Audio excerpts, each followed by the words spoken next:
इंदौर में पानी की समस्या को लेकर कांग्रेस और भाजपा के नेता आपसी सिर फुटब्बल में लगे हुए हैं, जबकि उन्हें आपस में मिलकर भाजपा और कांग्रेस के दोनों के नेताओं को आपस में मिलकर जनहित में काम कर पानी की समस्या को दूर करना चाहिए।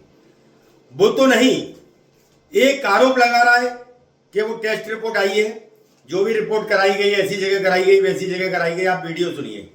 ये महापौर है पुष्यमित्र भार्गव, इन्होंने एक प्रेस कॉन्फ्रेंस करके बोला है। उधर कांग्रेस इन पर आरोप लगा रही है कि भाजपा अनदेखी कर रही है, भाजपा की वजह से समस्या हो रही है, विधायक और सांसद के अते पते नहीं है, जनता में त्राही त्राही मच रही है। अब सवाल यह है कि यह समस्या केवल इंदौर में नहीं है, बल्कि मध्य प्रदेश में पानी के लिए संकट बना हुआ है।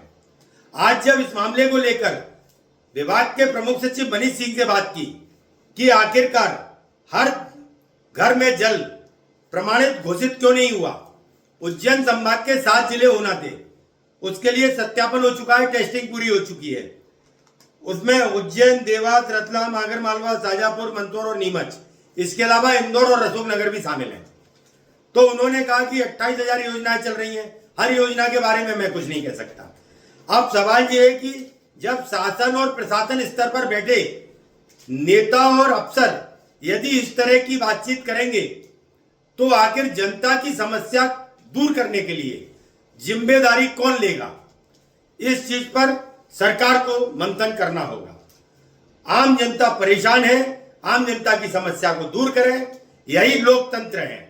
और नहीं किया जाएगा तो निश्चित है कि आने वाले भविष्य में इसके परिणाम सत्ता और संगठन और प्रशासन को झेलना पड़ेंगे। जो स्थितियां वर्तमान में देखने को मिल रही हैं, उसको देखते हुए ऐसा प्रतीत होता है। पानी बचाने के काम में उन्होंने कितने जल संरक्षण के संयंत्र लगवाए या वो कितने और लगवाएंगे,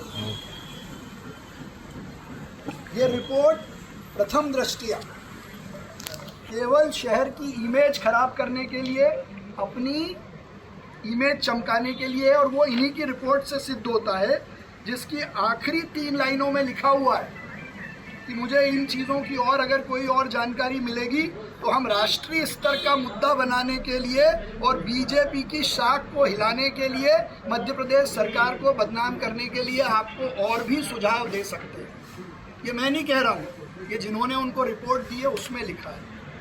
और अगर ये रिपोर्ट उनके पास थी तो वो 3 महीने से कहाँ सो रहे थे।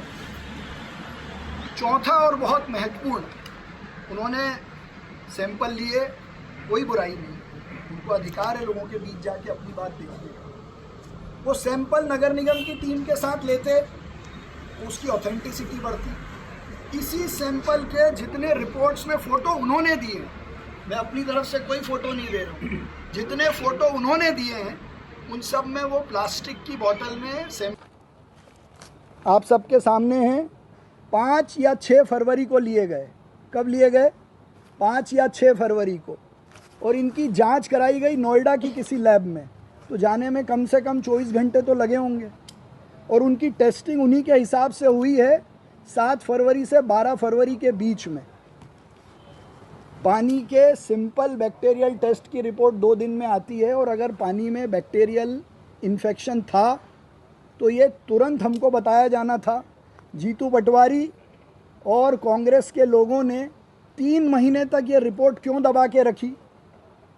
या जिन जगहों पर ये बैक्टीरियल इन्फेक्शन हो रहा था, क्या ये उनकी जिम्मेदारी नहीं थी कि वो हमको बताते और उस पानी को हम फिर से टेस्ट कराते या ठीक करने की कोशिश करते?